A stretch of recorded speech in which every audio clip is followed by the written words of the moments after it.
The Brook Park Browns, it does kind of ring a bell.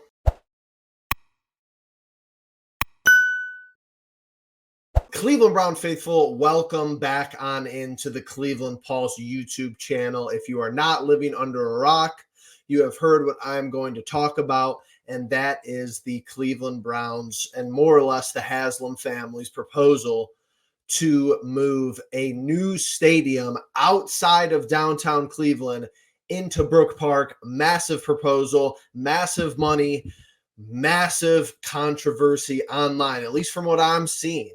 Now, I'm going to give you somewhat of a balanced approach here. I won't take up too much of your time, and then I'm going to give my full frontal opinion at the end. So let's talk about it. And I get it. I just want to start with this because I've been thinking about this all day. You know, the pros, the cons, what's going on, the Haslams, the city, the mayor, the team, the organization, the future. Here's the thing. Let me just start off with this.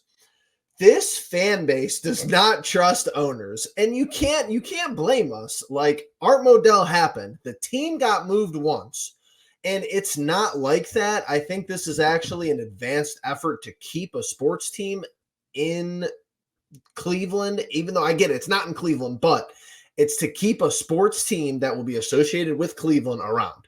There's no better way to cement a team staying there if you put $3 billion or whatever the numbers are into a new facility, a new stadium, a new center for Cleveland sports. But I get it. If you're a fan of the Cleveland Browns, you're like, I don't know. The owners, we don't really trust you. They've never really trusted us. You guys have moved already once. Is this for the best interest of the city? Is this for the best interest of the team? Is it just for your pocketbook? Yeah, I get that. So I totally understand that. However, when you have tough decisions that need to be made, I get it. Another aspect of this, I understand. Like, when sports teams go to cities and they're like, hey, we want to do this. We want the taxpayers to foot some of the bill, but, we're going to be the owners and it's a private public partnership. It's very difficult. I understand that. And the taxpayer probably gets, shorted at the end of the day because, the realized gains for the overall valuation of the team are going to stay with the Haslams. That's just the truth of the situation. However, kind of segueing into some of the pros is that you lose gains that the city could have made if the team would have stayed there. So when a team asks the taxpayers to foot some of the bill, an ownership group, whatever, conglomerate, whatever it is, yes, that ownership group gets to keep the gains on the team, especially when they go to sell it. But the businesses downtown do better. The people want to live downtown to go see Browns games every Sunday. Season ticket holders have a reason to go down there. You just have an influx of cash for an X amount of Sundays throughout the year. And I get it's only, what is it? Only 8 or 9 Sundays or 8 or 9 home games. Not always going to be Sunday. But what is interesting to me is that I feel like the writing has been on the wall for this for a little bit because, and I get it, you only have so many capabilities based on your facilities, but what else do the Browns do down there besides play games? Their facilities are in Berea. Nobody complains about that, by the way. For all the people who are like, well, Brook Park, okay, they have training camp and practices in Berea, which people love going to. People are like, oh, we're down here at training camp. It's covered well by the media. It's open to the public a lot of the times. Like, I never hear any complaint about that. They had the first week of training camp in West Virginia this year at Greenbrier. And I get it. It's cool. It's like a field trip, team bonding, whatever you want to say. Personally, what the hell are they doing in West Virginia? It's the Cleveland Browns. That's like saying, we're going to go to Indianapolis and do training camp. I mean, I don't get it. It was cool. The atmosphere seemed cool. The work they got in seemed cool. There was press down there. I wasn't like totally opposed and saying like, oh, I totally hated it, but it was just like, why? Why are you having training camp in West Virginia? Like, I didn't know we were the Greenbrier Browns, which also sounds cool, by the way. But we're not that. Here's my thing.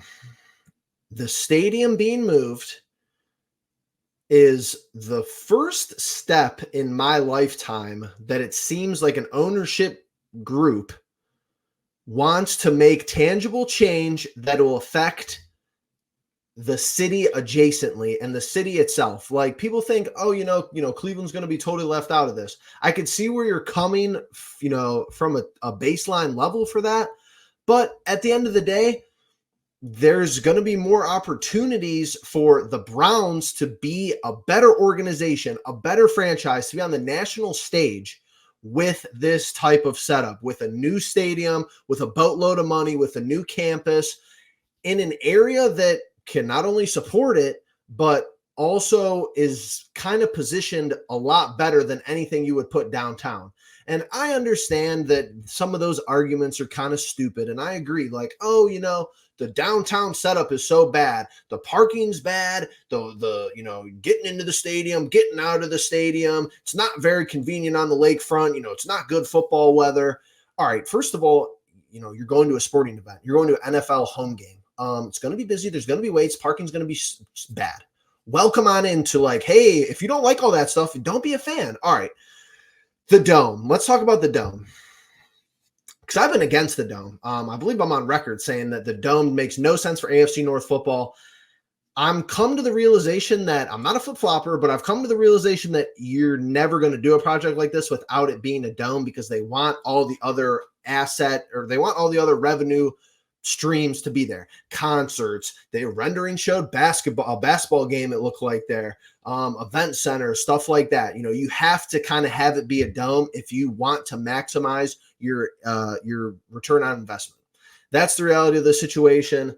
And yeah, I think it's going to be a better setup logistically if they put it there. I think it's going to attract more talent to the Cleveland Browns in the long run if you have A1 facilities. It looks like they're ramping up the facilities, with as far as, what they could do practice-wise, what they could do at the Berea facility. The Haslams are investing in this team, and this is where it's going to come down to my kind of final point, in my opinion, before I let you guys go. The same people who are complaining about this, you'll also see them saying, oh, Cleveland has never done anything to progress along, as far as from the city to the sports teams to just anything. It's like, oh, it bothers me because you finally have somebody, the Haslams, who, whatever you want to say about them, whether you didn't like if they had their hand in the Deshaun Watson move, if you think that their history is a little scaly, because it is with Pilefly and Jay, we're not stupid here. I have eyes. I could read the headlines, but you have an ownership group that wants to give the future of the Cleveland Browns a dedicated, increased, advanced future. It's not going to be in the city. A lot of major sports teams across the world don't play in the city that they're named after. Newsflash. It's 20 minutes up the road from someone who was born and lived and grew up 10 minutes from the site of where this is at, 15 minutes from the site this is at. It's not that far from the city. You're still going to have people who are city adjacent that are, businesses in Lakewood, businesses on the outskirts of the city. They're still going to, have business because of this. The surrounding area is going to have a huge bump. And at the end of the day, the Cleveland Browns are going to be in the most state-of-the-art facility out of any of the major sports teams, not only in our area, but in the AFC North, and one of the best in the NFL. You're going to have the most updated stadium in the NFL. I don't see how you could say no to that just based on that principle. Will the Dome be controversial? Absolutely. Will be out of the city be controversial? Absolutely. Well, will people, of the, citizens who actually live in the city of Cleveland feel like maybe they got shorted because the Browns moved out of, where they actually live? I totally understand that. But at the end of the day, the city of Cleveland kind of, dragged their feet. The Haslams moved quicker than them. And the renderings look great. Whatever you want to say about how the actual stadium looks, the totality of the renderings look absolutely epic. I'm for it. Let's do it. Let's break ground as soon as possible. Let's get it approved. That's my opinion. If you guys have different opinions, you have the same opinion, leave them down below in the comment section. Appreciate you guys watching this long. I'll see you guys in the next one. Peace.